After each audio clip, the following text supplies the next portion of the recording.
各位，昨天咱们说到，在南海仁爱礁菲律宾的那个坐滩的破船附近，中国海警把这个菲律宾的猴子打的是头破血流啊！今天呢，我看到美国的国务院竟然对中国又发出了强烈的谴责，他也不看看到底是谁先动手的就谴责中国呀啊！所以说，中国的有的时候外交也是太软了啊！中国外交估计应该说，干你美国个屁事啊！你他妈闲的蛋疼啊你啊！你也不看看人家动的手。那今天呢，那个菲律宾的相关的部门呢也放出了视频，他这个视频里边左看右看还是菲律宾在挑衅啊，没有看到中国海警真动手啊！而且菲律宾在他那个破船附近还放置了拦阻网了，这是怕这个中国海警一拥而上把他们全给抓了吗？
这是菲律宾放出来的，也没看到说中国海警先动手了。那你菲律宾被揍，你不是活该吗？你自己先动手挑衅的，那不活该吗？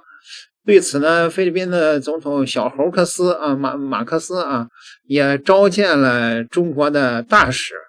不过这个照片呢，我一开始的时候我还以为是 AI 的呢，为什么呢？因为中国大使坐的是主座啊，对吧？那菲律宾的总统府啊，就给这个中国大使如此的礼遇吗？啊，你看那个小侯克斯在旁边陪着，是吧？啊，这照片不是假的啊，我查了那个正规的菲律宾的媒体的那个公布的，就这个照片，很客气啊。其实菲律宾没有什么主宾之分嘛，他们那个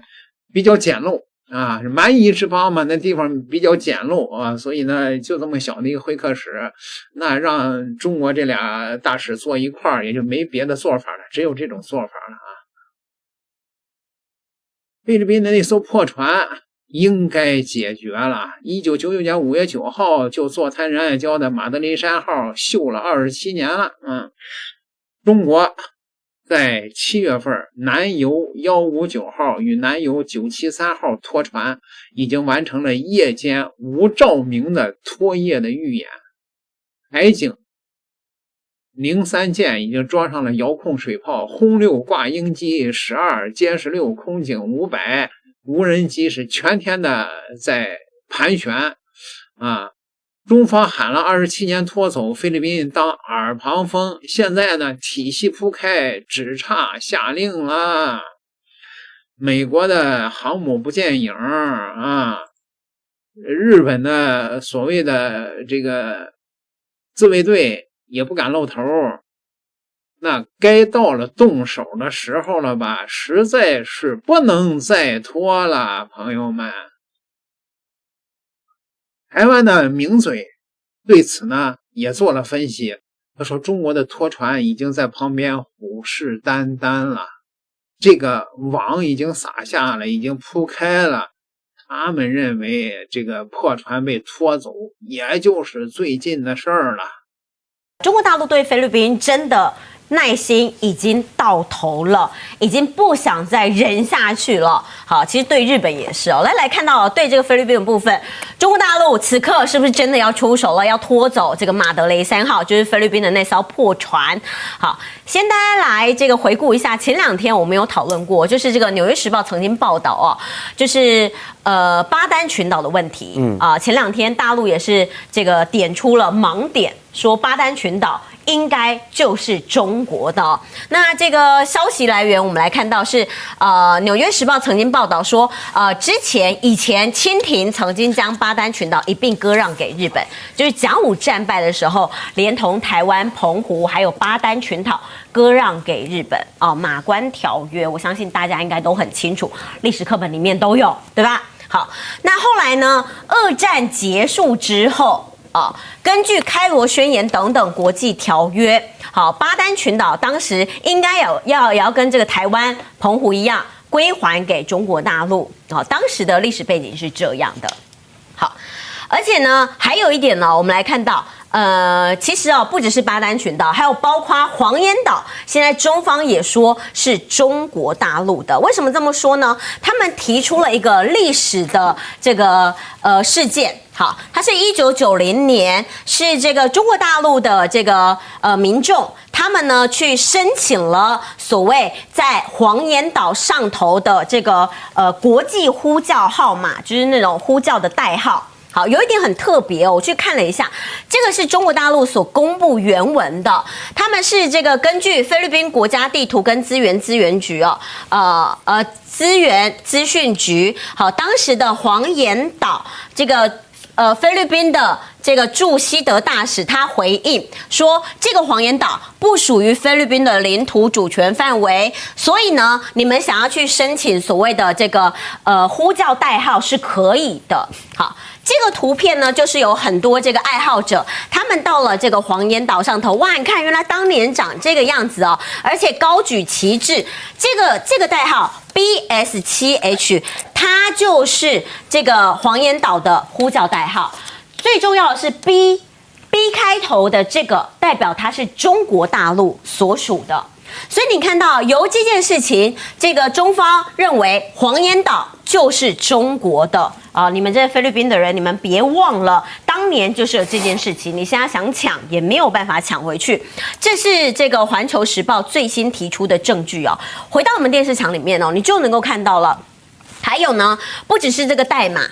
这个是黄岩岛远征背后国际共识密码 ，B 开头代表是中国大陆。还有另外一点你知道大陆网络上正在热议什么吗？他们正在热烈讨论。好啊，你菲律宾，你每次都闯进我们的黄岩岛，那我告诉你，黄岩岛已经露出了大片的这个土地，如果填海的话，它将会成为南海超级大岛，可以移民20万人。好，此外呢，关于菲律宾的破船的部分来看到，这是2月4号，解放军南部战区他们组织了南拖159号跟南游973号，开展了夜间拖带专项训练，模拟对废弃的船舰强制脱离作业。所以外界就解读了画面曝光之后，认为这就是解放军在针对这个仁爱礁非法坐滩的马德雷3号进行的演习。那马德雷3号目前因为常年的腐蚀，实际排水量已经来到了2000吨以下那大陆解放军派出演习的这个舰艇呢，它的排水量是2300吨，完全把这破船拖走是没有任何问题的。好，我们持续来请教这个严婷严婷怎么看？现在传出了破船极有可能被拖走，还有中国大陆又抛出了最新的历史证据，证明了黄岩岛是中国的。我觉得马德雷3舰的这个事情实在是一个很特别的这个状况，就是说一艘搁浅的这个船，那借由它来做彰显主权的这样的一个动作。那我想中国大陆其实就像我刚才所提到，他们的外交部不管是针对条约法、针对国际组织、针对这些法律，其实他们是还研究的蛮透彻，而且是研究的甚至还蛮尊重的。换句话说，我觉得他花很多时间在研究，就是说我如何在现有的这个法律状况底下，然后进行一些灰色地带的这样的一个冲突。是，所以今天的重点其实很简单，就是说。所以你看，像黄岩岛的这个部分，马来雷山舰，然后那这个我知道，好像中共的解放军跟海警船在这个黄岩岛的入口，其实放了很多这种，不管是这个信号式的屏障，然后呢浮标式的平台、载运人的平台这些部分，那他希望就是做到一件事，就是说我要针对这个地方，我有一个实质管辖权，对管控，对，因为就像我们刚才所提到，你要彰显一个主权未定的这个地方，除了就是说你有几件事情要做嘛。第一就是说你要针对这个地方的主权，你要申索，就是说我要用很多的文件，不管是历史文件也好，过去的这些说法也好，来告诉大家，就是说这些地方曾经属于我，那现在也应该属于我。再来就很重要一件事，就是谁对这个地方有实质的管辖权跟治理的这样相关的这样的一个历史，那只要没有其他的这个条约或法令或者是这个签的契约证明说它被移出去了，那它就应该是我的。所以实质管辖这件事情很重要。那中国大陆慢慢在建立起实质管辖。其实菲律宾的马来雷山号，它也是想要去用这样的一个方式去做一个实质管辖，就告诉你说，我在这里还有人啊。虽然它是一艘搁浅的这样的一个平台跟船哦。那我在想，说真的，就一直做演训，就是说针对他做一个强制的这样的一个脱离的这个动作，我觉得都是我们在讲，就是在外交上面的一个文攻武吓的状况。那基本上我认为中共是真的想要处理黄岩岛的这个部分。是。所以你看，我刚才提到，就是说我们针对南海仲裁案的时候，他拿了太平岛去做一个 buffer， 对，然后拿了太平岛做 buffer 以外，去对应冲之岛礁这件事情。对。所以你看，菲律宾这件事情其实一样。我在黄岩岛这个地方现在有很大的领土的这个双方要彼此之间做申索，包括其实3方啦，包括中华民国也是。那大家就来争这个管辖权。对。可是他同时他又去挑战什么？他要去挑战巴丹岛。他那个，你看，从巴丹岛里面，我把巴黎条约拿出来，告诉你说，你看，在这个纬度上面，其实还有这样的一个海界里面，其实你们已经没有把它当作是你们的了。对。然后再从现在最新的这份文件里面，他连黄岩岛，我觉得这个也是蛮厉害。你要想看，他拿到了当年菲律宾驻西德的大使的这样子的一个电文，对，他一个电文回函，然后用这样的一个方式来主张，就是说，你看，你当初并不认为那里是你的，所以你自始至终你没有一个实质统治，没有一个实质管辖在这个地方，对，所以他在黄岩，所以其实他剑指巴丹，但意在黄岩。因为巴丹岛这个部分，其实它在严格讲起来，在如果真的要去做仲裁的话，因为它的申索出在很后面，那菲律宾的实质统治其实也有，实质统治跟实质管辖也有，包括过去的这几年，其实要不是最近这些文件出来，大家突然想到说，还有这个东西可以去做申索，所以你可以看到，这都是一打跟一个妥协，一打跟一个妥协。是，那他就在黄岩岛这里，他站稳他的态度，就告诉你说，第一，我不惜一战。我不惜去做强制脱离的这样的一个动作。再来就是，我针对巴丹岛，如果你要把事情闹大，那巴丹岛我要一起跟着你闹。好，那所以整个部分，我觉得凸显，我认为啦，就是说，中国大陆现在还是算是蛮尊重国际秩序的。我必须这样讲，就是说，我们刚刚讲的这些，对不起，川普都没有遵守对不对？所以其实最近很多念国际法的人都在讲，就是说。我们这样讲南海仲裁案，在讲这些部分的时候，然后都在讲这些法理，但是川普哪一个符合了？所以很多人讲说，当川普去委内瑞拉绑架马杜罗，然后去这个伊朗主动做攻击的时候，基本上国际法都已经可以废了。所以回过头来就说它是实力原则。所以你看这是几个层次的问题。我觉得现在大家在建立起的叙事就是说，我有实力，但我要守法。我觉得这个比较符合中国大陆最近的叙事。中国大陆一直想跟大家讲，就是说我是一个和平崛起，而且我会符合国际秩序。是，所以他一再的跟着这个非洲的国家、南美洲的国家去讲这个部分，然后跟欧洲的国家也在讲这里。那欧洲的国家就会跟他讲贸易，那美国就会开始跟他谈论这个。那日本说老实话，他对中国，我觉得他是有一个怎么讲？他是有一个因为担忧而希望有进行的这样的一个压制性打击，所以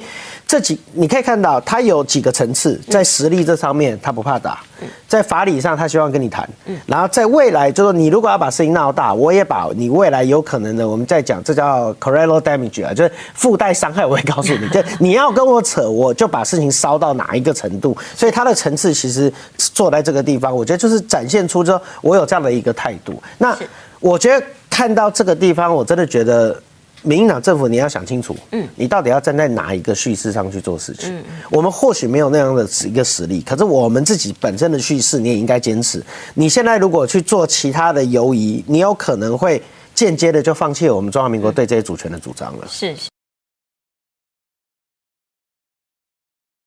这个照片啊很有意思，就是一艘呢模拟废弃的舰船，再由另一艘拖船呢进行拖曳，而且呢是夜间无照明的。这两艘拖船呢，南拖和南游的编号前缀证明呢他们来自南部战区的海军，这就让人浮想联翩了。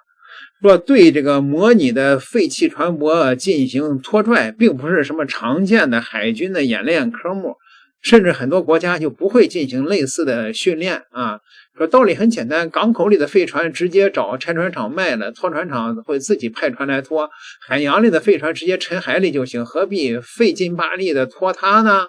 所以说啊，这个就意味深长了。那么问题来了啊，那已经进行了这种明显的训练啊，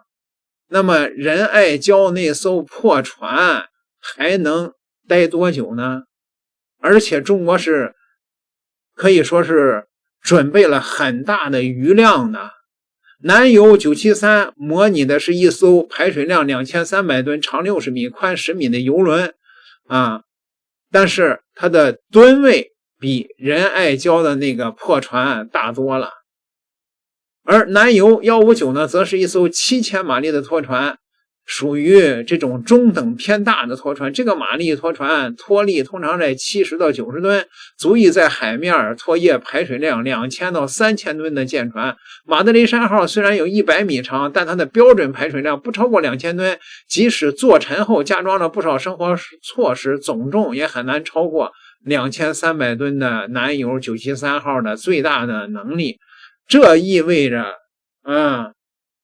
未来有需要的时候，就这两艘船就足以把那个破船从仁爱礁上给拖走了。那有人老是说，那你老说什么时候拖呀？问题是现在这不是已经在进行这种前期的试探了吗？中国把那个破船包围了，那小艇上下来几个猴子，这不给揍了吗？下一步那就打枪的不要，半夜里悄悄的就给他拖走了。有人说一拖就哗啦了，拽成两半才好呢。点个订阅，咱们下期再聊。